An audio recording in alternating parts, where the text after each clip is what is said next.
Hello students, இன்னைக்கு chapter 12 introduction to probability theoryல exercise 12.4ல example 12.27 பார்க்கலாம் 5 மார்க்ல கேட்பா very important sum. A construction company employs two executive engineers. Engineer 1 does the work for 60% of jobs of the company. Engineer 2 does the work for 40% of jobs of the company. It is known from the past experience that the probability of an error when engineer 1 does the work is 0.03, whereas the probability of an error in the work of engineer 2 is 0.04. Suppose a serious error occurs in the work. Which engineer would you guess did the work?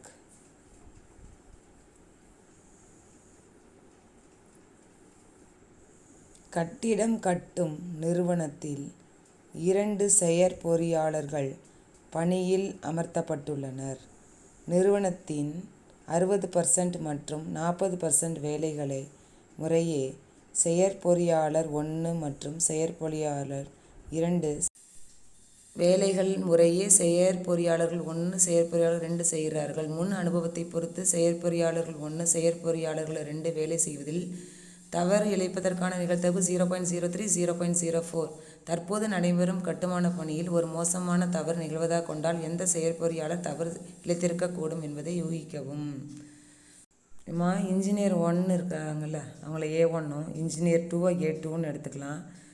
So இந்த மாதிரி ஒரு table frame பண்ணிக்கோங்க. 1 2 அப்படின்னு போட்டு டஸ் the work வேலைகள் தவறு errors. Engineer 1 வந்து டஸ் the work வந்து 60%, இன்ஜினியர் 2 வந்து 40%. 60% 40% வேலைகள் வந்து பொறியாளர் 1 பொறியாளர் 2.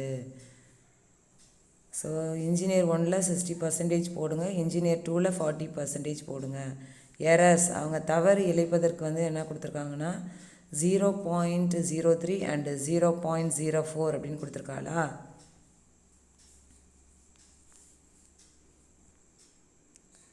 தவறு இழைப்பதற்கான நிகழ்தகவு 0.03 அண்ட் 0.04 பொறியாளர் 1 and 2.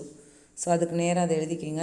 இங்கே பாயிண்ட்டுக்கு அப்புறம் 2 நம்பர் வரனால 100ஆல் நம்ம டிவைட் பண்ணலாம். ஸோ 3/100 4/100 அப்படின்னு மாற்றிடுவோம் அதை. சரிங்களா? ஸோ இது P of A1 P of A2, இது probability of B given A1, இது probability of B given A2. ஓகேவாப்பா? 2 பேரோட ஆன்சரும் கண்டுபிடிக்கிறோம். அதை வச்சு தான் நம்ம ஜட்ஜ் பண்ண முடியும். ஸோ ப்ராபபிலிட்டி ஆஃப் A1 வந்து 60% அப்படின்னா 60/100. ப்ராபபிலிட்டி ஆஃப் A2 வந்து 40%, therefore 40/100. அடுத்தது probability of B given A1. Probability of B given A1 0.03%, therefore 3/100. Probability of B given A2 அது வந்து 0.04%, therefore 4/100.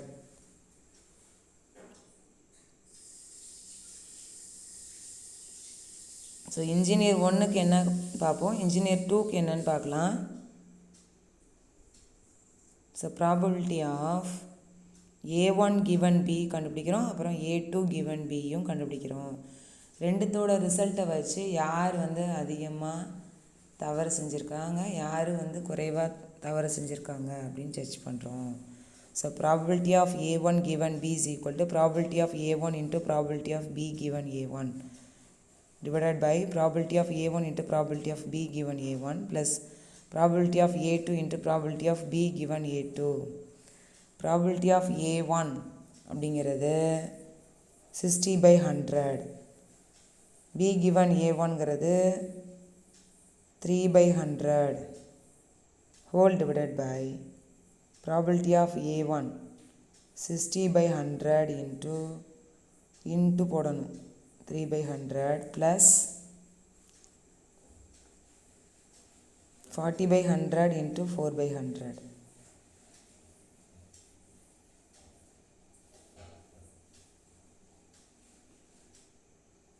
ஸோ இது மல்டிப்ளை பண்ணிங்கன்னா 180 divided by 10,000 whole divided by 180 divided by 10,000. அந்த இடத்துல இன்ட்டு போட்டிருக்கணும், miss மாற்றினான்னு தெரில. ஸோ நீங்கள் இன்ட்டு போட்டுக்கோங்க. அடுத்தது 40 into 4 பண்ணுறச்ச 160 divided by 10,000. So 180 divided by 10,000 whole divided by, அது ரெண்டுத்தையும் ஆட் பண்ணுறச்சு 340 divided by 10,000. இந்த 10,000ஐயும் 10,000ஐயும் கேன்சல் பண்ணுங்கள். ஸோ 180 by 340 அப்படின்னு கிடைக்கும். ஆர் அப்படியே ரெசிப்ரோக்கல் பண்ணியும் கேன்சல் பண்ணிக்கலாம். ஸோ ஒரு ஜீரோக்கு ஒரு ஜீரோ கட் ஆகிடும்.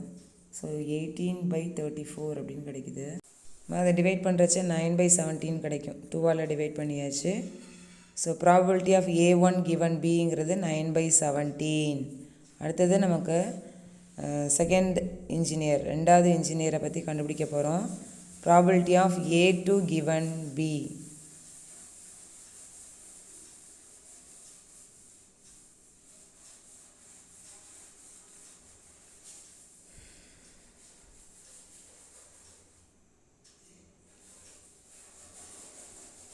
So probability of A2 into probability of B given A2.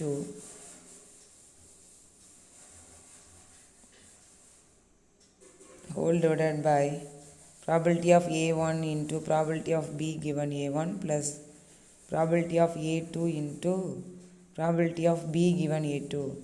இதை நம்ம ஃபஸ்ட்டு இன்ஜினியருக்கு நம்ம டினாமினேட்டரில் என்ன போட்டோமோ அந்த ஆன்சரை போட்டுக்கலாம். சரிங்களா? ஸோ நியூமரேட்டர் மட்டும் போடலாம். 40 by 100 into 4 by 100 whole divided by, இதோட வேல்யூ அதே யூஸ் பண்ணிட்டேன் மிஸ்ஸு. பார்த்தீங்களா? 2-3 கண்டுபிடிக்கிற மாதிரி இருக்குன்னு வச்சுக்கோங்களேன். A1 given B, A2 given B, A3 given B, இது மாதிரிலாம் கண்டுபிடிச்சோம்னா ஒரு தடவை கண்டுபிடிக்கிற ரிசல்ட்டை நம்ம யூஸ் பண்ணிக்கலாம். ஸோ 340 divided by 10,000 போட்டாச்சு.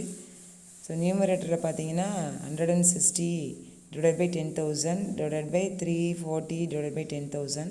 இந்த 10,000 10,000ஐயும் நீங்கள் கட் பண்ணிங்கன்னா 160 divided by 340 அப்படின்னு கிடைக்கும். அதில் ஒரு ஜீரோவுக்கு ஒரு ஜீரோ கட் ஆகிடுது. ஸோ 16 by 34 அப்படின்னு கிடைக்குமா? 8 2s are 16, 17 2s are 34. So probability of A2 given Bங்கிறது 8 by 17. இப்போ probability of A1 given B பார்த்தீங்கன்னா 9 by 17, A2 given B வந்து 8 by 17. ரெண்டுத்தோட டினாமினேட்டர் வந்து ஈக்குவலாக தான் இருக்குது. இப்போ நியூமரேட்டரில் 9 வந்து பிக்கஸ்ட்டாக இருக்குது, இது 8 வந்து ஸ்மாலஸ்ட்டாக இருக்குது. ஓகேவா? இது வந்து சின்னதாக இருக்குது. A1 given B வந்து பெருசாக இருக்குது. therefore probability of A1 given B greater than probability of A2 given B. probability of A2 given B. So engineer 1 தான் தப்பு செஞ்சுருக்கிறாரு.